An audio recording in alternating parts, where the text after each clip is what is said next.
Chocolate fans of all flavors, no matter where in the universe you might be tuning in from today. Today on the Chocolate Life Live, we're going to be taking a deep dive into melangers, and we'll be right back right after the opening video.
Hello, everyone, and welcome to this edition of the Chocolate Life Live. My name is Clay Gordon. I'm flying solo today. It's a Friday where we talk about topics in chocolate, and today's topic is melangers, and we're going to be doing a deep dive. For those of you who may not be familiar with how I organize my live streams, and for every single one of these live streams, there is a post on the Chocolate Life Live or on thechocolateLife.com.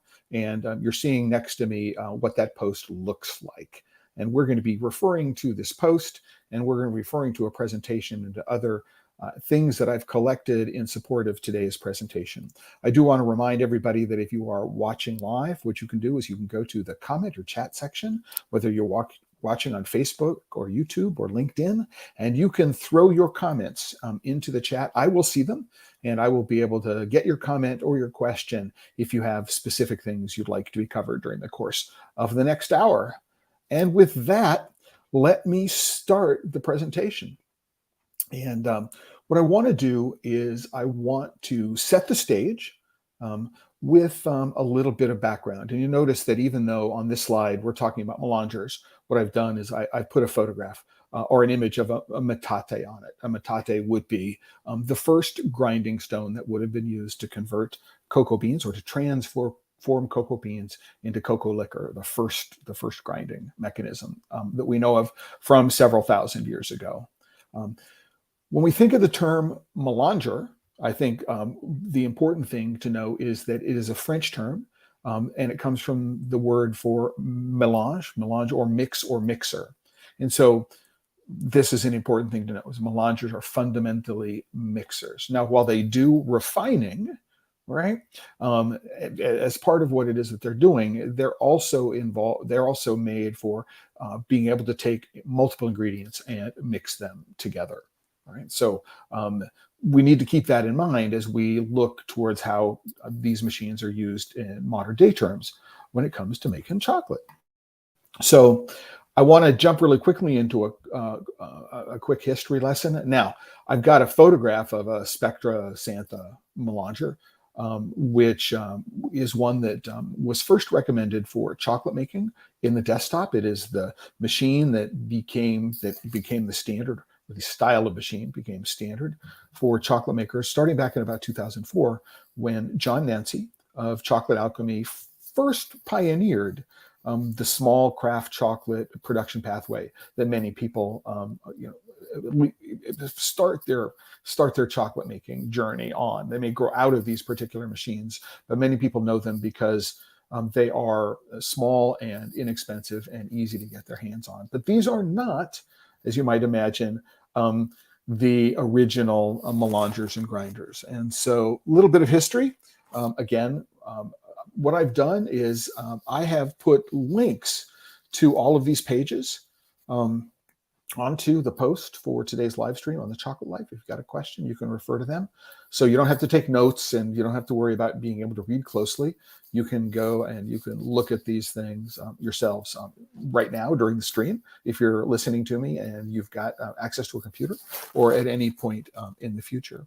So metates are the original grinding stones. They were very, very common throughout Mesoamerica, and were used for many things, not just grinding cocoa nibs into cocoa liquor.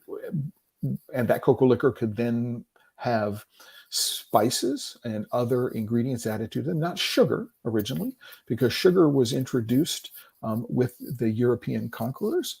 But sugar cane did not grow anywhere in the Americas prior to the arrival of the Europeans that we're aware of. And anyway, so the original metates would have been used to make this liquor. This liquor or paste would then have been added with perhaps rosita de cacao. It might have been ear flour.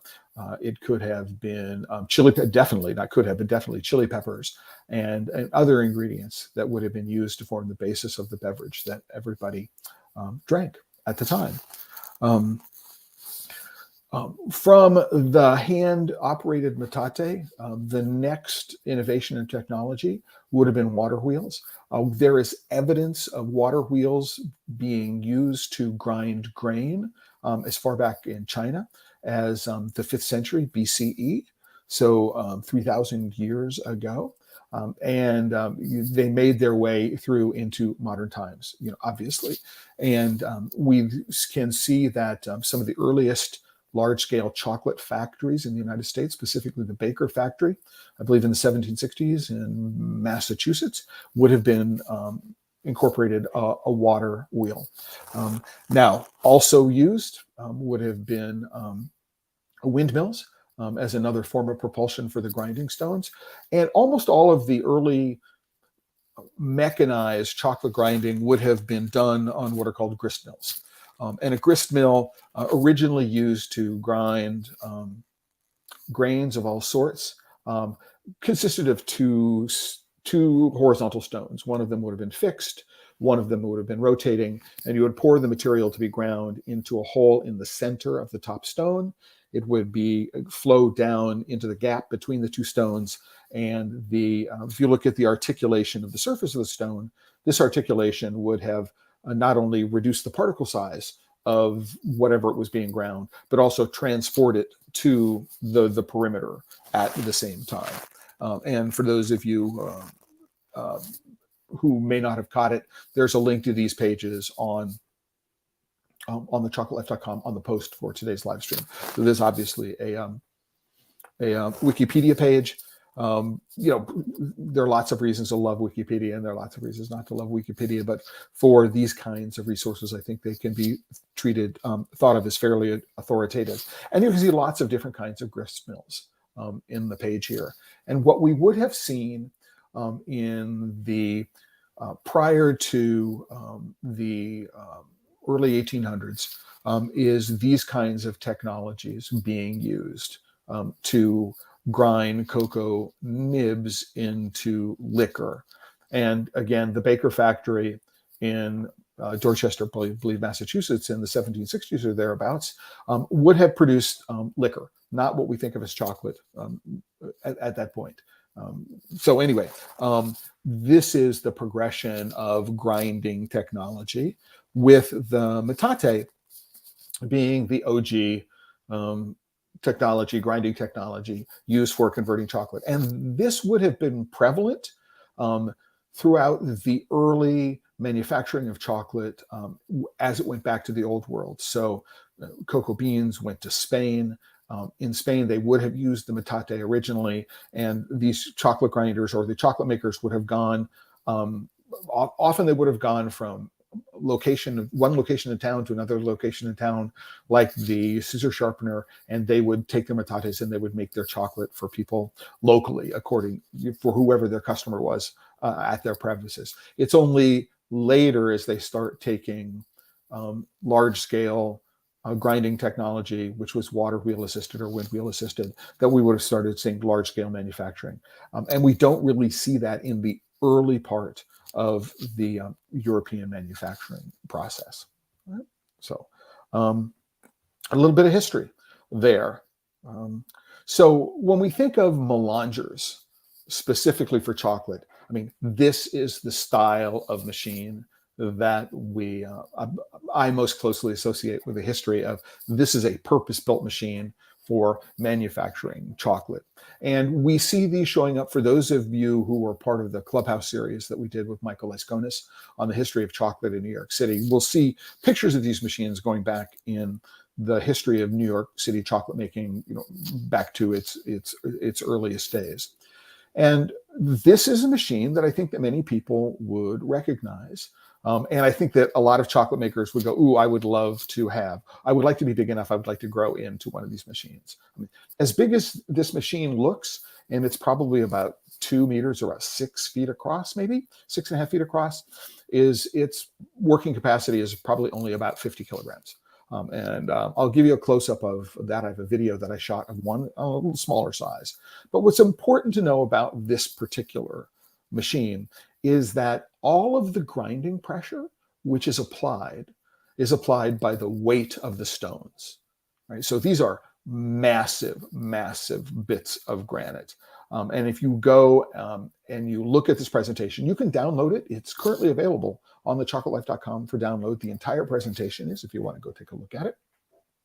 You can see that they're held up by chains, and there's a mechanism to lift the stones off the surface of the base. Now, unlike most melangers that are made today, it is the base of this machine that rotates. Right? So the base rotates, the stones are sitting on top of it, and the stones turn as a result of the base moving. Now, in a smaller modern day melanger where the wheels are much lighter, what happens is you need a mechanism, some sort of tension, spring mechanism, pressure mechanism, to provide enough force to hold the stones against the base, because the stones themselves are not heavy enough. And if you look at the close-up of this image and you look around the edges of the stone, you find the edges are quite worn. This is a very, very old melanger. I took this picture in 2018 in Cologne, Germany, and it is in the Lindt Museum that is there. So if you go to Cologne, it's an interesting museum in many, many respects. So you might want to put it on your list of places to go while it is if you're there on a chocolate journey. So what I want to do is show you a video. And I'm hoping that what you can see here is, if you go take a look, that you'll notice that it is the base that is moving here. The base that is moving. In the lower left-hand corner, you have this bit of metal. This bit of metal is a scraper. It's scraping against the side of the steel bowl that is moving, and it's scraping the liquor or whatever it is in this machine. It's moving it away from the bowl under the path of the stones. The stones counter-rotate. There are scrapers on the stones that make sure that there's mixing on the entire thing. But it is important to know that the stones are not being driven. What's being driven is the base. And the base, everything is being ground by the weight of the stones on the base. And what I would like to do is, if I can, really briefly jump over to TheChocolateLife.com, and here is the machine in question. This is the machine that the video is taken of. Right now, what they're doing is they're grinding some sugar in with some nuts. They're going to be making a gianduja, so they're going to be taking the nuts and they're grinding the sugar into them. They're going to run it through a 3-roll mill. But this is the machine that the video is taken from. Very, very old style. And I hope that it's obvious to you that this machine is being driven by a belt. You can see the belt in the lower right-hand corner, and all of the machines in this workshop, which is from the workshop of Romeo Viganotti in Genoa, in Italy. All of the machines in this part of the workshop, with the single exception of the ball mill. and you can see the control panel of a ball mill over the left-hand shoulder of the man who's working here. All of the machines are antique machines, and they're all driven by a single shaft. You can see the wheel in the sort of the center above his head, right? So that is the drive wheel. There's a shaft. It runs the length of the workshop, and all of the machines at this part of the workshop are being driven by that single drive shaft and belts. So very, very old school, even though this photo would have been taken in 2014. Really, really cool to see all these things in action. All right. So old style melangers, right? So melangers have some really, really serious advantages, right? And I want to acknowledge them up front. I mean, melangers are, because they are stone on stone, they are perceived as being more authentic, right? So people think that when I want to do metal on metal grinding, whether that metal on metal grinding is a ball mill or whether it is a roll mill or whether it is a universal, that there's something more authentic about stone on stone grinding. And if we look at the history going back, thousands of years, stone on stone grinding is without a doubt the more authentic method of refining. And so absolutely. So if you've got a brand and you want to be able to connect to this history of chocolate making, and you're thinking about the fact that it is handcrafted at a small scale, then definitely melangers are right up there in terms of how appealing to that authentic the authentic history of making chocolate. Right? Another thing which is fabulous about melangers is they happen to be comparatively inexpensive. Right? So you can get a type of melanger for as little as $300 or $400. Right? And so one of the things that John Nancy recognized, and I personally think that he has not given nearly enough recognition for this, is that he pioneered a production pathway of small, basically kitchen appliances that could be used to manufacture chocolate. And what he did is he lowered the barrier of entry to chocolate making. Right? So I could get some equipment. It harkened back to traditional ways of making chocolate, even though there was, use motors and things like that. But it had this connection to the history of chocolate making.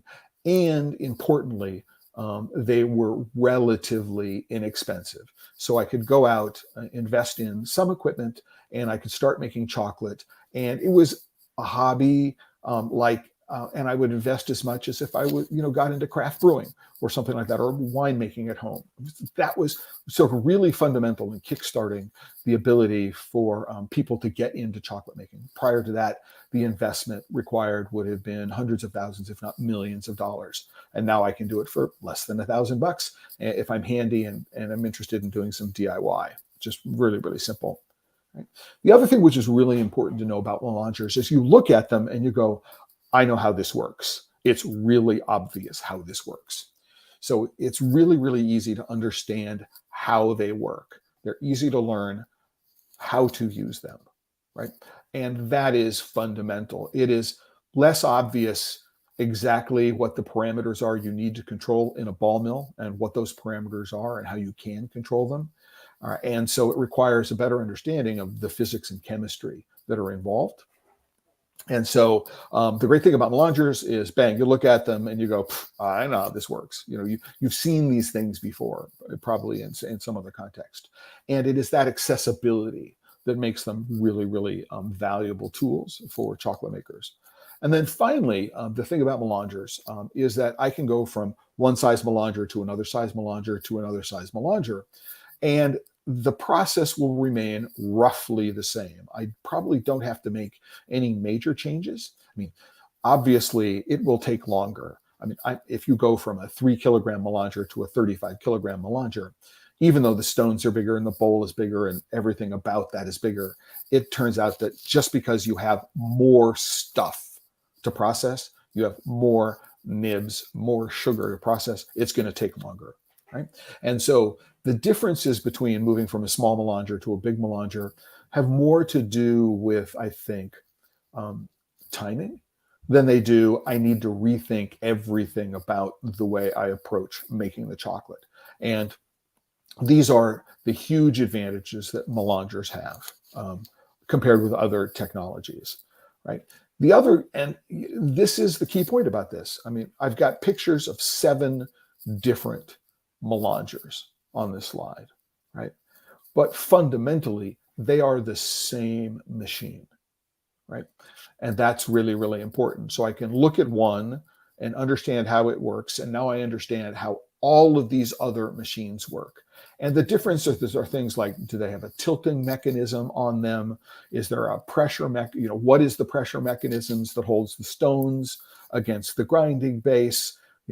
They're tweaks on things, but they're fundamentally the same machine, right? And that's really, really important to understand why melangers have become as valuable as they have for small chocolate makers, right? So I do have some usage concerns. I'm going to go back and forth between this slide and the previous slide.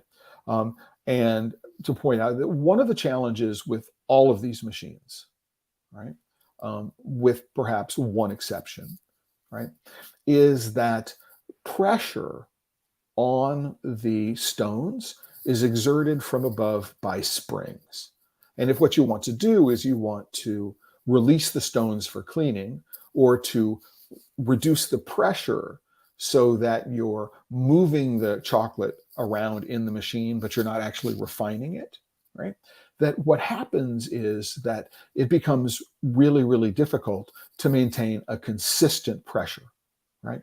And so from batch to batch to batch, if you don't have the same pressure every single time, that you get different results, right? And this is one of the challenges that chocolate makers have, small batch chocolate makers have in making consistent chocolate consistently, is that dialing in exactly the same pressure, right, from batch to batch to batch can be different. Now, if you look closely at this machine, in the top row, the second from the right, is a machine from FBM. And one of the things that is different about this machine compared with all the other machines is that the pressure is set at the factory, right? And so you don't lift the stones in order to clean it. I mean, this is designed as a refiner. It's not designed as a conch, right? And so fundamentally, the way the pressure is put on the stones is similar in most respects to these other machines.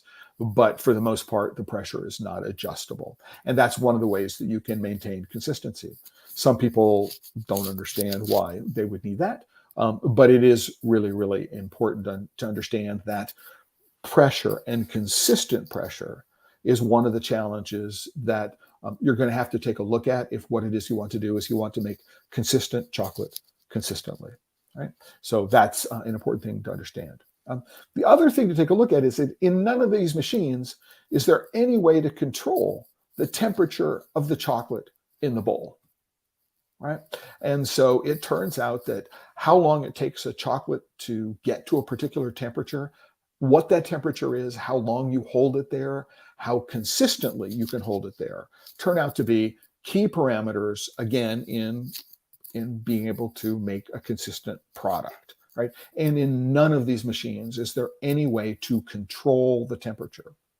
Now, one of the things that I've talked about with some manufacturers is the idea of putting what's called a PID controller and a thermocouple into the chocolate. And then what you do is you set the temperature of the chocolate at the thermocouple, and then you control the speed of the motor so that the speed of the motor determines to some extent how much friction there is, how much heat gain there is according to friction. And so you can change the speed of the grinder in order to be able to reach a particular temperature and keep that particular temperature, right? And so really important, none of these machines have any way of controlling temperature. And I think that's an area for fertile development going on in the future. One of the things, however, that is unique about the FBM machine is they built a fan into their machine, and there's a heater associated with the fan. So what you can do is you can blow hot air into the machine before you start a grinding, so you can heat up the bowl and you can heat up the stones so that things will liquefy faster. So that's really, really important. So if you have some sort of heat gun, or if you have if you've ever done pulled sugar work, they make fans which are designed to hold a specific temperature over long periods of time without overheating. You can use something like that to heat up the chocolate in the bowl to keep it at a specific temperature and to get it hotter sooner. So, but the ability to control temperature is something that is completely lacking in virtually all machines. And I think it is, again, an area for fertile exploration. So, Mark asks, why should pressure be a critical feature? Is it that pressure translates to mass temperature? No, actually, Mark, that's not why pressure is critical to understanding or consistent pressure. Number one is you might think about a nut grinder, right? So, or think about your cracker, right? Your bean cracker. The closer together, the narrower the gap between the rollers, the smaller the nibs that you're going to be making with it, right? And you can imagine that if I apply more pressure, if the gap between the roller and the stones is essentially zero, I want it to be pressing directly, right? What happens is that, especially if you have flat stones, there is a tendency for the stones to hydroplane, right? And what they'll do is they'll actually lift off the surface of the grinding stone below it, and there will be a thin layer of cocoa, a mass or cocoa mass with sugar, between the stone and the grinding surface, right? And that will affect how quickly, right, you can refine to a particular particle size, right? And so if you have different pressures, you will in fact grind to different particle sizes at different speeds, right? And how long you're in the grinder, how long it takes, coupled with other factors, will have an effect on the flavor. And so if you have dialing in a different temperature for one machine, for one batch as opposed to another batch, take a look at dialing in a different pressure, right? You can do this as an experiment on your own, right? Just run it, you might find that at one pressure it takes 36 hours and another pressure it takes 24 hours. Is there a difference not only in texture, right, but is there a difference in terms of flavor? These are parameters that you can play with. But if you don't know what the pressure is, it's really hard to repeat it. So is it 3 turns? I mean, if it's an old spring, is the spring getting looser, right? It's not applying much pressure. Now, there have been some people who have worked on this by putting pneumatic valves and pneumatic pistons onto these things, and you can dial in a specific pressure using the pneumatic pistons. It's a great option. It usually adds a couple $1,000s or more to the machine, and it makes the machine harder to pull apart. But it's something to consider that you can do it. Cocoa Town now has a pressure gauge, a dial pressure gauge that they can put on the top of their machine. So as you crank it down, you can at least get very, very close looking at the pressure gauge dial. So Mark, hope that answers the question. If not, put another question in. I'd be happy to answer it. Pedro, who's watching on LinkedIn, do you believe manipulating the ratio between fat and solids in the chocolate mass is a good strategy to increase temperature due to higher friction? I would manipulate the ratio of fat to non-fat solids in order to be able to get a particular mouthfeel. So the amount of cocoa butter in a chocolate is going to determine how that chocolate crystallizes and then how that chocolate melts. The more cocoa butter within limits, the softer the chew, the easier the melt that you're going to have. But what you can do, right, and maybe this is the answer to the question you're looking for, is that you can change when you add the extra fat, if you're adding extra fat. So if you're doing a 2-ingredient, just cocoa beans and sugar, there is no extra fat. You're just using you're just using the fat that's in the beans. There's nothing you can adjust. You can't play with the ratio. You're working with the ratio that nature gave you for that particular harvest with those particular beans. This is the fat level, right?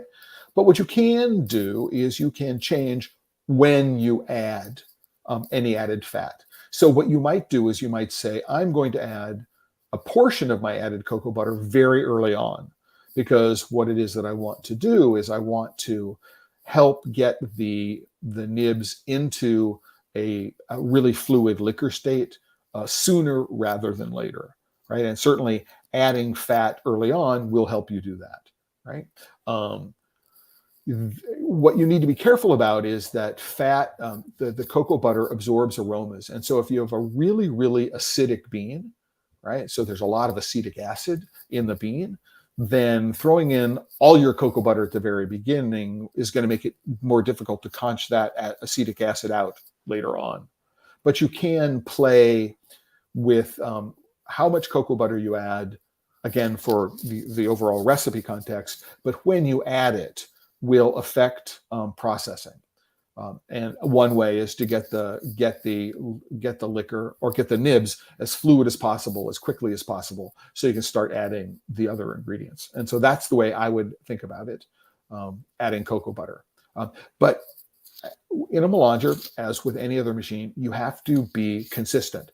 So if what you're doing is you're saying, I'm going to put, let's say, by weight, 20% of my nibs in right at the very beginning, and by weight, 20% of my cocoa butter in right at the beginning, and then 20 minutes later, I'm going to add more, then what you need to do is you need to be consistent in terms of quantities and timing of when you add your ingredients. So that's also an extremely important thing to know from a process perspective. Pedro, I hope that answered your question. If not, clarify it.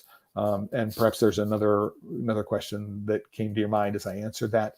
And Mike asks, what are my thoughts on the DCM's rapid refiner? Per the manufacturer, it does control temperature. Mike, I'm going to get back to that perhaps a little later, if you don't mind, because there are some other concepts I want to get through first, rather than speaking about a particular machine in that respect, if you don't mind. So I'm doing this in real time, and so I don't have an opportunity to really look at the questions before I bring them up on screen. If we go to the next slide again, one of the concerns I have about all these machines is ventilation. Right? So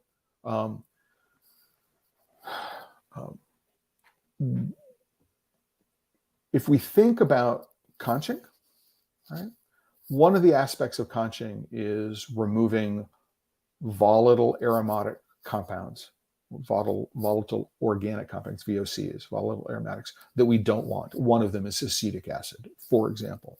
So acetic acid is left over from the fermentation stage. It may not be completely removed during drying. Excuse me, it may not be completely removed during roasting. And so if we're going to get rid of it, we need to get rid of it, usually in a separate conching phase. But we're using these melangers as if they were universal refiner conches. And so one thing you need to be able to do is you need to be able to make sure that you have ventilation, which is airflow over the surface of the chocolate that actually enters the machine from outside the bowl and exit the bowl, so that what it does is it efficiently removes the aromatics from the surface of the chocolate. Right? And so if you don't have any ventilation and you're running this thing with the top on it, what you're doing is you're increasing the amount of time it takes to remove those volatile aromatic compounds. And this is really important for acetic acid, because acetic acid it much more efficiently evaporates out above 60 degrees centigrade. So you want to get the chocolate fairly warm, and it also evaporates out more quickly when there is still some water left in the nibs. So you're refining out the water that's left after roasting. So you want to get the chocolate mass fairly hot fairly quickly to evaporate out the acetic acid specifically very, very quickly, and that having a source of flowing air and flowing air at greater than room temperature will help you in that process. So, and then finally, the last thing I want to talk about is, with respect to these machines, is emptying and cleaning. So most of these machines are fairly straightforward. With the smaller machines, you can lift the wheels out of them very, very easily. And then with some of them, you can lift the bowl off the motor spindle, and then you can empty it out relatively simply. With some of the larger machines, it's more difficult to remove the stones. There's no way to lift the bowl off. You have to tilt the bowl and scrape it, right? The thing that I particularly hate about the FBM Roomba machines is that when I was working with FBM on the original design of them, the bowls were going to be able to be removed. You're going to be able to just remove the front and the back. They were 2 parts, and you'll be able to reach in and clean the thing out just really, really simply. And for one reason or another, they decided not to implement that feature on the 2 large ones, although I think on the really small one right now, they do have the bowl that separates, and you can easily reach in and clean everything. The Roomba is a beast to clean. If you're doing 5 or 6 different origins, right, and you're changing up all the time, it suffers from being difficult to clean. However, one thing that's very cool is they put a drain on the side of the bowl at the bottom and a spout, and what you do is you just leave the wheels running and it will auto empty. Just that's cool. But as I say, it's a challenge to clean. But you need to think about cleaning and how long it takes to clean, right? Especially because what it does is you need to keep track of all of the labor associated with putting together a batch. And the longer it takes to do things, the more expensive the batch is. Even if you're not paying yourself a salary, right? Or even if you're not paying yourself an hourly wage, keep track of how long it takes to do stuff for every batch, right? Account for your labor, know what it costs you. Right? Even if all you're doing is paying yourself, even if all you do is accounting for minimum wage. And the reason why you want to do this is you need to have this information when you start thinking about what your cost of goods is.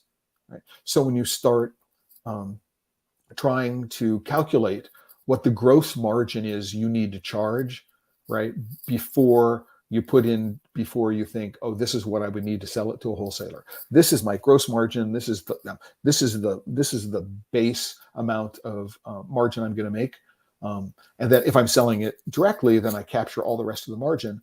But if I sell it to an intermediary who sells it to a retailer, I need to know how much my labor is worth in this bar of chocolate in order to be able to make sure that I'm actually accounting for things properly. So this is why just keeping track of little things like how long it takes you to clean and how difficult it is to clean, especially if you're worried about cross-contamination from some sort of allergen. Really, really important. The more difficult it is for the machine to be cleaned, the harder it's going to be. Can I compare different methods for controlling the temperature of the mass? We can heat the tank or we can blow over the mass with the temperature of the blown air controlled. So if we were to go and take a look at, let me show you this picture. Not in this version of this kind of melanger, but there are versions of this melanger which are water jacketed. Right? And so what you can do is you can control the temperature of the water, and by raising it or lowering it, you can control the temperature of the mass. If you don't have that, there are some ways you can do it. If you have let's scroll up. So if you have an open air melanger like this, right, it's not really effective to be able to blow hot air into it, right? And so what I have seen is for people to use explosion-proof infrared lamps, which are on collapsing telescoping supports that hang from the ceiling.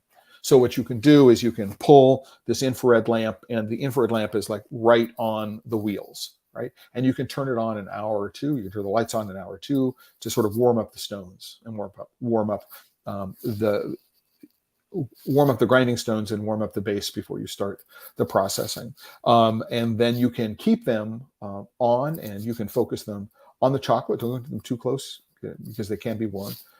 Then you can keep the heat up. That's one way to do it. And then you might have just a gentle fan, which is blowing across the top from between the rollers, right?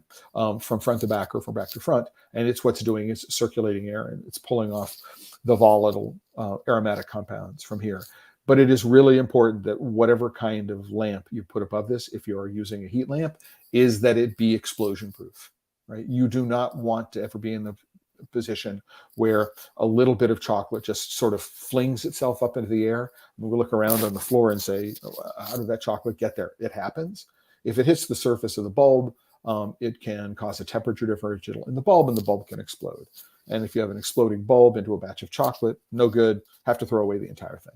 So be very, very careful to make sure that you have explosion-proof bulbs or explosion-proof shields if what it is that you're doing is you're using a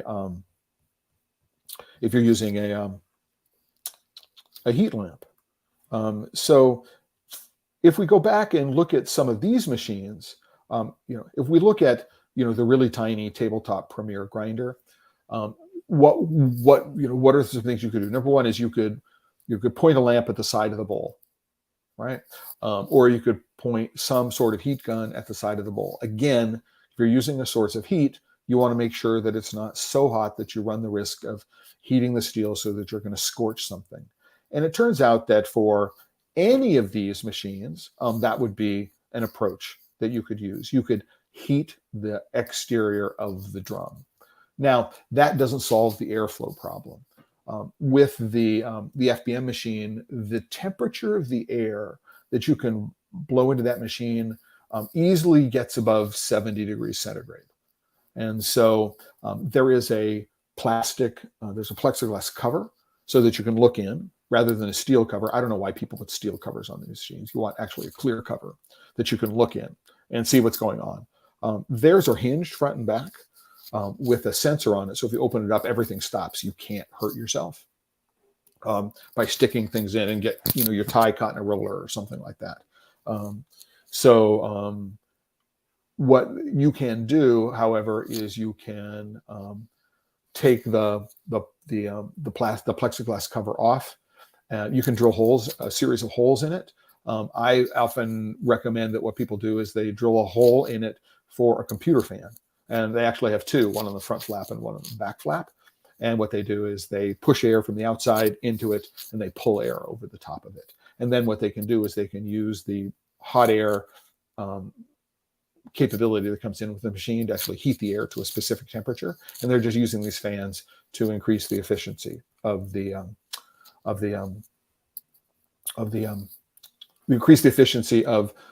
evaporation off of the aromatics off the surface of the chocolate.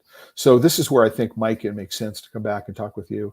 What are my thoughts on the DCM's rapid refiner? Per the manufacturer, it does control temperature. So most of the ways I've had Bhavani speak to me about the rapid refiner is that it's really shines when it comes to getting everything up to temperature very, very early on. I have not, so that, if I can get the thing up to 50 degrees centigrade, so 45 is about 115, so 50 degrees is about 125 degrees Fahrenheit. If I can get things up to that temperature, I can get things fluid and things running. If I can get that up there quicker, then the entire thing runs faster. I have not had any personal contact with anybody who said to me that they use the rapid refiner to control the temperature during refining. And so if it can be used to do that, then absolutely, it's a great thing.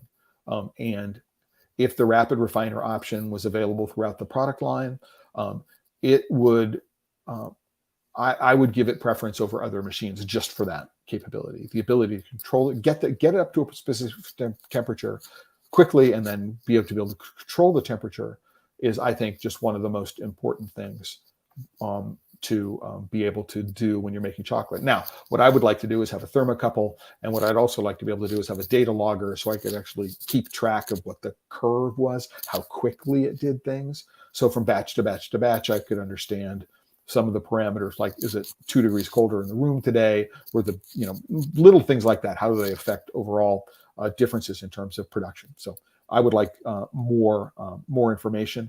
But Mike, it's a great question. And I think it is one of the reasons why, as a general rule, I prefer the DCM machines over some of the other machines that are out there in the marketplace from a manufacturer perspective. There's another question. Would we assume the airflow would be an advantage? So, Mark, absolutely yes, right? If you leave, this is something, find a high acidic bean, right? Just find a bean with, you put your nose in the bag and whoo, your eyes start watering. Find a high acidic bean, right? Do a light roast on it, right? Just maybe just enough to be able to make it easy to crack and winnow. And then do 2 batches. For one, leave the lid on the entire time. And for another one, take the lid off and blow some air over the top. Even if all you're doing is you're taking a box fan and you just blow, you've got it at an angle over the top of the bowl and just blowing some air over the top of the bowl. And then, every 15 minutes, go put your nose, into the bowl and say, what am I smelling? Right? What you'll do is you'll find that even if you're blowing room temperature air, like 20 degrees centigrade, 68, 70 degrees Fahrenheit, room temperature air over the top of the bowl, what you're going to do is you're going to find you're going to reduce those volatile acids more quickly than if you don't have airflow over the top. If you keep the lid on the top of the machine, right, it's going to take longer to evaporate out the volatile acids. So really, really important thing to know. Okay. The other thing that's really, really important, and I'm not going to jump back to the photos of the machines, is the drive mechanism.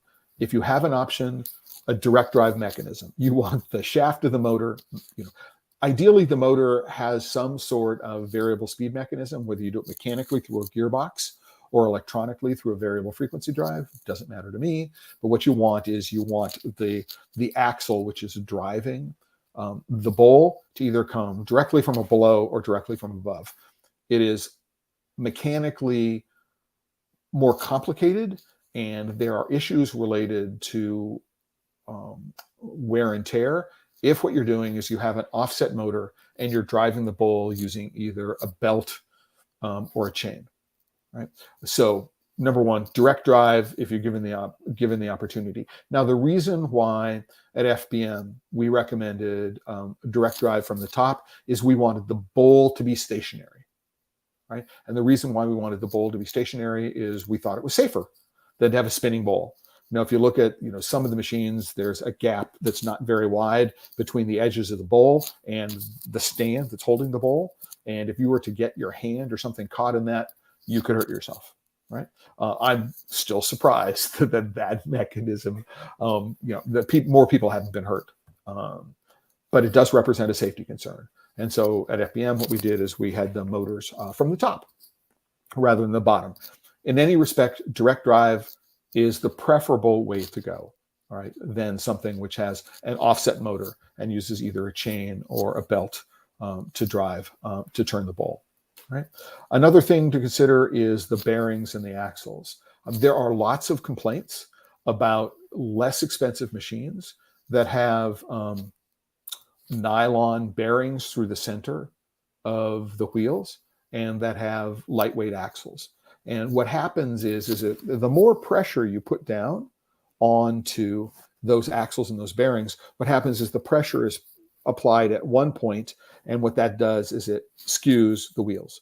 And so number one is now you have an uneven grinding surface, right? So you got what in tire terms is called camber, and camber leads to faster wear on the wheels.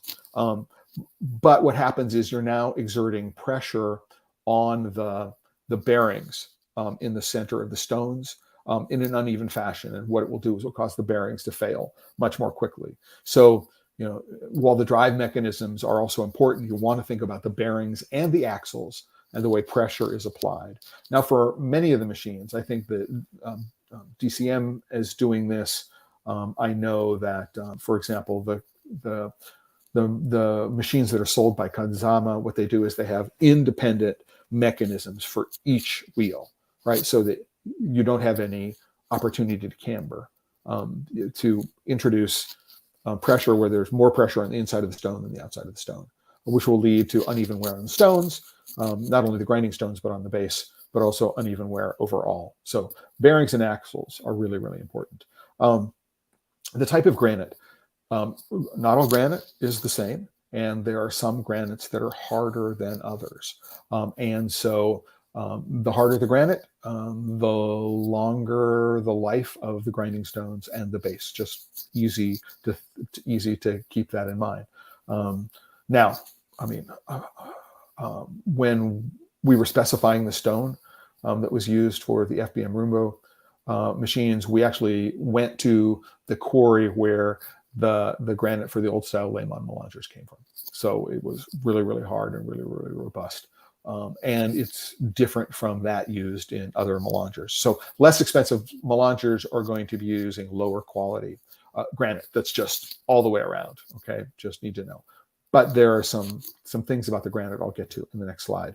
And then finally, it turns out that the groove pattern that is in the stones can also affect what's going on. If you don't have a groove pattern, so you have flat stones, one of the things that will happen is that it's more likely that the stones will start hydroplaning. So lipoplaning, because it's fat. That chocolate will get between the stone, the grinding stone and the base, and it will lift the stone off the base, and it actually won't be refining as efficiently. By having different patterns of grooves in the surface of the stone, what you can do is you can reduce the possibility of the grinding stone lifting off the base, right? So something really, really to consider. It's really, really important about that. And then finally, my number one recommendation, I think people have laughed at me when I've said this before, one of my recommendations is lick your stones, right? And one of the reasons why you want to lick your stones is that if you are doing stone on stone grinding and you notice anywhere at all, right, on either the grinding stones or the base, the stone is in your chocolate. The granite dust is in your chocolate, right? And if you take a clean stone and you lick it, right, you will know the flavor of your grinding stone. And if you taste that flavor in your chocolate, it means your stones are wearing down, right? Just there's no other way to think about it, right? So you either have too much pressure, you're using inferior granite. There are a bunch of reasons why that might be the case. You're not doing, your stones are not flat, and so they're wearing unevenly. That stone, right? Whether it's from the grinding stones or the base, it's going into your chocolate. And this is a place where metal on metal may be superior, because the metal that is used for the grinding material is likely to be magnetic. And so you can use a magnetic trap to be able to remove very small particles of metal from the chocolate. There's no physical way to remove the particles of stone from your chocolate. Just can't be done. And so really, really important to keep that in mind. Lick your stones, right? If you have machines from two different manufacturers and they use different granite, lick them and know the difference between the two of them. Keep it in your mind. And you can, when you go and taste other people's chocolate, right? And if you recognize that flavor, you know where that flavor comes from, right? And for me, one of the things that I find with inexperienced chocolate makers, people who are just starting out, this is when I was judged at the International Chocolate Awards and other awards, is I would taste the stone, right? And so I would immediately know that they are working in brand X melanger, right? Because I could taste the stone in the chocolate.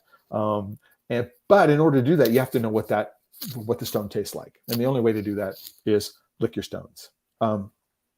There are some things that I think are disadvantages of melangers. I'm going to rush through a bunch of these things because we've rushed through the hour almost. Number one, melangers are the Swiss Army knives of chocolate making, right? And when I say Swiss Army knife, I mean my Swiss Army knife has a screwdriver on it. It works in a pinch, but it's not a great screwdriver. It's got a pair of scissors on it. It's not a great pair of scissors. Nail file, not a great nail file. Toothpick, put it back. Gives me cooties just thinking about the reasonable toothpick. All those things are there, but they're not particularly good examples of those tools. And for me, melangers are that. They do everything, but they don't necessarily do any one thing particularly well. And that is my pet peeve, right? Which is that melangers are not conscious, right? Melangers were never designed to be used as universal refiner conches, and yet they are used as universal refiner conches. And what I did, again, this is on TheChocolateLife.com on the post for today, is I went through, I'm sorry, I was looking at something. So, there's a gallery. So here's an old style metate. And next to it is a photograph of a recreation of the original lint conch. And so you have a vessel on the right, and then you have a wheel. an offset cam, and what that is doing is it's drawing a wheel that's going back and forth through the chocolate, right? And what it's doing is it's moving it around, and it's breaking up particle agglomerates. It is coating the particles with fat, and because the vessel is heated, it's driving off volatile aromatics, right? This is a conch. It's a conch. All it does is conch. And it is the invention that transformed in 1879 that actually was the last most important physical invention in chocolate making, right? That gave us modern day chocolate, right? If you're going to conch, you can certainly use your melanger as a conch. Just know that it was never designed to be a conch, and it will only do that conching very inefficiently, right? There are other ways to conch, right? And just keep it in mind, all right? It becomes important when you start thinking about scaling up, and I'll get to that in a moment. Now, especially the Hershey Company, they had a big facility out in California, and their conch rollers looked like this in this photo. So they had big horizontal troughs, and they had rollers, and it rolled across these granite bottoms that looked like this, and it did a much more efficient job of breaking up particle agglomerates. It did a little more refining as well, but it gives you an idea about, oh, here are some ways that I can increase the efficiency of the conching process. All right. This is an example of what's called a throughway conch. And so what we do is we have two cylinders, horizontal cylinders that intersect each other. Within each cylinder, there is a rotary mechanism with beater blades on it. The chocolate is filled roughly halfway in this thing. And then what happens is these wheels turn. And as they turn, they scrape the chocolate against the sidewalls, and they lift it into the air. And you can see that there's some air blowing through it. And it's, instead of providing sort of a grinding shear action, which is the only kind of shear that you really get in a melanger, is the grinding shear. What it does is it provides this slapping shear, right, between these counter-rotating blades. And this different kind of shear makes this a much more effective conching mechanism. And this is the inside of a universal. This is a Lloveras universal. So made in Spain, but it's typical. What you have is a cylinder that's on its side, and on the inside are little triangular blades, and then you have flat blades which have a spring tension mechanism, and that spring tension mechanism pushes those flat blades against the bumpy surface of the interior. And it is the scraping action of the blades against the interior that does the refining. But at the same time, what happens is this chocolate is brought up, right? You fill it only to a particular volume, and then you blow hot air through the top of the machine. And as the chocolate is brought up and it drips, you can drive off the volatile aromatics relatively efficiently. And this is why purpose-built conches are much more efficient. They're designed to do conching. This is a universal. It was designed to be able to do all of the steps in the process. It was designed to say, okay, how do I reduce the particle size from something which is the size of nibs to something which is under 20 microns, right? To the size of sugar particles to something which is under 20 microns. How do I make sure that all of those particles are coated in fat? How do I make sure that I drive air through it in order to be able to take off volatile aromatics? And it turns out that what you can do is by changing the pressure, right, on the side of that the blades hit the side of the vessel, what you can do is you can change the time. So you can run the machine very, very loose, and you can take 2, 3, 4, 5 days to do a batch of chocolate.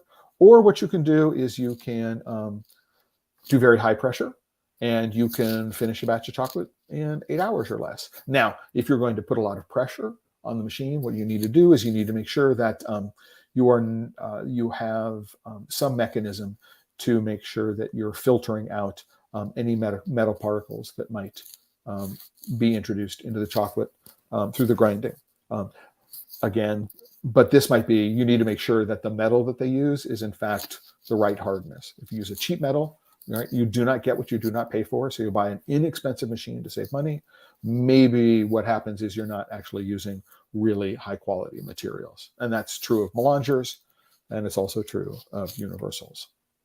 So let's talk about this in the larger context. We're at an hour right now. I want to thank the people who've been watching, hanging around. I'm going to finish the presentation, which is going to be, actually, if you go to The Chocolate Life right now, and you go to the post for today, what you'll do is you'll find that the presentation is listed here. You can click on the download button and you'll be able to download the presentation, and you'll be able to refer to it as you watch this at some later time. You'll be able to watch the video. I wanted to show this. This is the Romeo Viganotti workshop in Genoa, but what they will do is they will come out of the refiner. They're working on nut pastes here. This is an old granite slow-speed 3-roll mill that's driven by the belt. So they're taking this, they're making gianduja from here. They use a 3-roll metal mill to process what comes out of the melanger before they put it into the ball mill. They can also use this for nut pastes and other kinds of paste products that they're making. And I thought it would be fun. This is the front of the workshop. This is the retail section at Romeo Viganotti in Genoa. I recommend that you go. I mean, they roast their own coffee. They make their own ice cream. It's just a fabulous place to go visit. And I wanted to show you some of these historical photos, just because I enjoyed my visit and I wanted to share my enjoyment of my visit with you. But let's come back here and talk a little bit about scaling up because it's important. So when you're in melangers and you want to stay in melangers, there are only 2 ways of scaling up. Very, very quickly, I want to say hello to Chef Gardner, Marsada Chocolate in Los Angeles. Jeffrey, thank you very much for connecting with me today. And thanks for the shout out. Hope you're doing well. So what you're going to, if you're in melangers and you want to scale up and stay in melangers, why would you want to do that? The reason why you want to do that is you don't have to think about changing any of your processes. Everything stays the same. I just go from 1 melanger to 3 melangers, or 2 melangers to 3 melangers. Or what I do is I go from a 20 kilo melanger to a 100 kilo melanger. It's really, really simple, right? What I would be careful about is not trying to mimic what it is that the Mass Brothers did. At one point, they ended up having 20 35 kilo melangers in a row. And it turns out every single one of those melangers has its own 3-phase motor associated with it.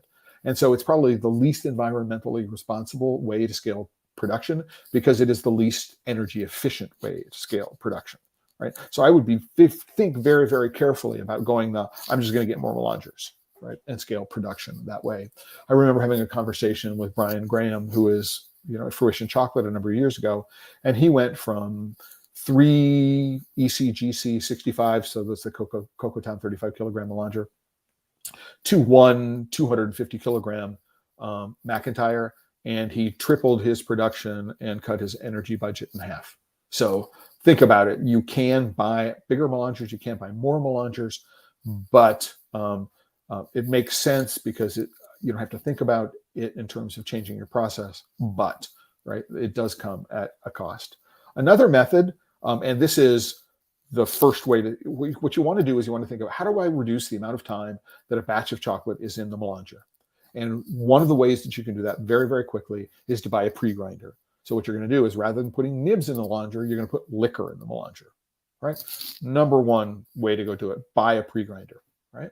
That's just probably the least expensive way to increase production. If I'm sitting in a 35 kilo melanger, I can buy, a machine that does 10 kilos an hour of liquor grinding, a 70% recipe of a 70% recipe at 35 kilograms is roughly 21 kilograms, 22 kilograms of liquor. I could do that in 2 hours. And if I can save 18 hours in a melanger, it makes sense to go do that. If depending on the kind of grinder you buy, what you could do is grind the liquor, then take your sugar and grind your sugar into the liquor before you put it into the melanger. So that significantly reduces refining time as well. The other thing you could do is you could buy a purpose-built conch. So what you do is you refine the chocolate in the conch, 24 to 36 hours. But when I worked with FBM on the Kligo conch, anything that you could do in terms of texture development and flavor development that took 24 to 48 hours in a melanger, we could do in 2 to 4 hours in the Kligo. And so really, really cost effective. I could do all my refining in my melanger. When it got to the texture that I wanted, I could take it out. I can immediately start another recipe in the melanger. It's warm. Everything is warm. It's really, really cool. And I could finish up in the conch in 3 to 4 hours, which means that as long as the conch can stay ahead of the refiner, it's cheaper, right, to buy a conch at roughly the same price as another melanger than it is to buy a second melanger. right? Plus, your melanger or your conch can also be used as a mixer, as well as a melter. So, I mean, like Alton Brown, if you're not into unitaskers, that having a machine that can do more than one thing. So, buying a purpose-built conch is actually a good way to scale up. As is binding a pre-grinder. It depends on what your budget is, what your space is, what you're comfortable, how comfortable you are with certain aspects of technology, which way you go. Obviously, you can do both, right? Because I still want to reduce the amount of time that things are in my melanger. And if I can turn over my melanger faster by having a pre-grinder and a conch, all the much better for things that are going on, right? Scaling up method 3 is move out of melangers entirely, right? So I can move out of melanger into a ball mill. I can move out of a melanger into a universal. I can move it into a roll mill. All of those things from a performance perspective are going to be better than scaling up. So, for example, if we were to take a look just at the economics, so taking the Mast brothers as an example, they had 20 35 kilogram melangers. Let's just say that they cost $10,000 a piece, just to make the math easy. 20 of them, that's $200,000, right? At the most, they could do 2 batches a week in each one, so each would be 70 kilos. I have 10 of those, 700. So I was doing 700 kilos a week for $200,000. I mean, I could buy a 1-ton universal, spend half that money, right? Especially if I can get a good one in used condition, and have double the productivity. It is not the most cost-effective way to scale up, to go into lots and lots of melangers, and it's not necessarily the least expensive way to go about doing it. The major challenge that you have moving out of melangers, right, into other technologies, it's going to require you to rethink the product that you're making and how you get there. In a ball mill, if your processing time is 30 minutes and you are not paying attention and you go to 35 minutes, you could ruin a batch, right? You need to be very, very careful. And I know that if you speak with some of the well-known, craft chocolate companies that have been in business, that have taken large investment and they've scaled out of melangers into ball mill technologies, all of them will tell you that it was not a trivial problem to be able to rethink how they made their chocolate. If what it is that they wanted to do is to make the chocolate in the ball mill that sort of resembled the chocolate they were making in the melanger. So just something to really, really be careful about when you think about that. Scaling up, almost anything you want to do, universal, ball mill, roll mill, is going to be, on a price performance perspective, when you get to a certain scale, more energy efficient and more cost efficient, right? And so worth thinking. Now, right, but if your brand identity is built around the notion of stone on stone, moving into metal on metal may not be an option for you, right? You may need to change your brand identity. It may not be possible to change your brand identity, but something to think about, right, when you do it. But what I urge you all to do when you think about these things is to look beyond the capital equipment expense, right? What you need to do is you need to look beyond the list price and look into what we think of as total cost of ownership, right? So if I can buy a ball mill line, for example, I might be able to completely automate materials handling. I mean, it's possible to put beans in one end and get finished chocolate out the other end without actually having to put my hands on anything, right? So, if I can reduce, the number of workers on the line and the number of hours of direct labor that are required, that will quickly make a payoff. If I have, if I think about 20 melangers side by side, how much floor space do I need? So I need to think about the rent on that floor space. And if I'm in Williamsburg, Brooklyn, as opposed to Poughkeepsie, New York, as opposed to Peoria, Illinois, rent comes into be a factor, as is the cost of energy. So I would advise everybody to think past just the CapEx. What is the list price of the machine in front of me? And to start thinking about how much space does it require, how much energy it require, what is the cost of moving ingredients into and finished product out of these machines, and to think about that from a total cost of ownership perspective, and that you use that when you start thinking about how you're going to scale up production. One final question. from Mike, who's been here. Any experience with the old-time nut grinders? Good option for pre-grinder for small producer. So there are two versions of this nut grinder, Mike, that I'm aware of. One of which is got a heavier duty motor and is designed more for continuous production, right? And if you're going to do that, then yeah, I mean, it's okay. But for small production, I mean, it's not exactly huge throughput.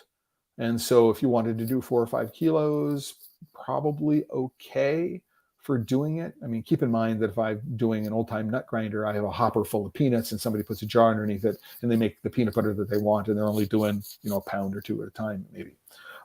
So think about it. It may be okay for small quantities. And they have the advantage of being relatively inexpensive as well. But make sure you get the heavy duty one, which has got a longer duty cycle than the less expensive one. It almost always makes sense, right, when you're in a machine which is 35 kilos, right? If you're doing a 70% recipe, again, that's like 21, 22 kilos of nibs, to think about investing in a real machine. So invest in a real grinder. Something that's got a stainless steel burr that is designed to be able to run 4 hours at a time without having to worry about the motor overheating and things like that. This is a case where you do not get what you do not pay for. And what you're doing, Mike, when you've got this, is you're trading the capital equipment cost for your labor cost, right? And this is someplace that I find, this is philosophically, someplace that I find fundamentally is a problem with many small chocolate makers, is they don't properly account for their time and they don't put a value on their time. And because, and that's okay. If what you've got a hobby business, if you're semi-retired and you're looking for something to keep you busy and you really don't care if you make a lot of money, don't worry about it. You can say, I'm going to spend 2 hours more doing this because, I'm doing this rather than, going to the golf course, right? That's fine. But, if what you need to do is you need to make a profitable, sustainable business out of it, it makes sense to invest in the proper equipment, right? If you don't invest in the proper equipment, you're always going to be behind the 8 ball. You're never, I was having this conversation over in the Chocolatiers forum on Facebook, somebody saying, well, I only have $5,000 for equipment X. And I said, well, this is a machine that, costs $20,000 in reality. And as long as your budget is only $5,000, you're always going to compromise. You are always going to put yourself behind an 8 ball. It's never going to be as efficient. You're always going to be struggling. And it's going to be the worst $5,000 that you ever spent, if you think about it, right? If you're at a point where you're saying, I can't, you're making a decision, the machine I need is $12,000, but my budget is $10,000. Wait until you have the money to buy the machine you need, not the amount of money you've got in your head for what you think you should be able to spend. Right, and that's it for today's The Chocolate Life Live. Except what I want to do is little commercial, if I can. Here's the homepage of The Chocolate Life right now, as we see it today on March 25th. These are the stories that are here.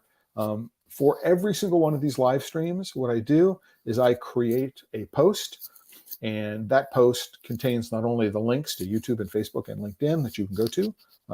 Those are here underneath the live stream banner. You can see the links that are here, but also what I will do is I will put links to resources that have been mentioned. So the links to the Wikipedia pages are here, all the photographs of the trip to Romeo Viganotti, the images that I use to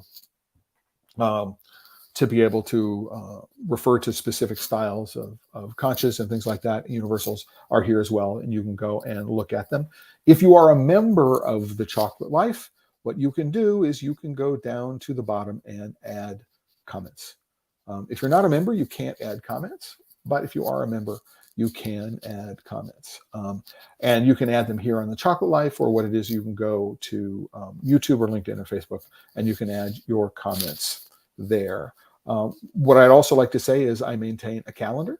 So it was on the homepage in the top rail of 3 stories, but this gives you a list of all the currently scheduled live streams, as well as an archive to all of the past live streams as well. So you can go there, or if what you'd like to do is you'd like to go straight to the YouTube playlist, you can click on here and it will take you straight to the YouTube playlist, and you can go through the history of all the past live streams to do that.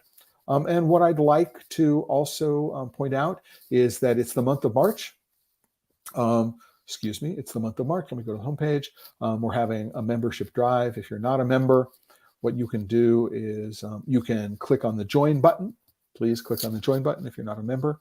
There's always a free membership, but if what you'd like to do is you'd like to support the Chocolate Life and all the work that I do, so I'm not accepting advertising at the moment. I don't have a Patreon, all that kind of stuff. All of the support that I get is from people like you who want to see me grow what it is that I'm doing and like what it is I'm doing, supporting it. There are a number of different membership levels that you can see here. You can pay monthly, you can pay annually. There's a lifetime membership. Each one of them comes with a different number of benefits. And so I would appreciate that if what you want to do is sign up for the free tier, then that's showing your support. As are likes here, and subscribe and share on any of the channels where you would find this, and I appreciate it. One final real quick note, I just want to say, Mike says thank you. It's been my pleasure, Mike. I hope that you found this valuable. I trust that you did. And everybody else who's been watching it, whether you're watching me today or watching in the future, I want to say thank you very much. And remember, if you're working with chocolate and you're not having fun, you're doing it wrong.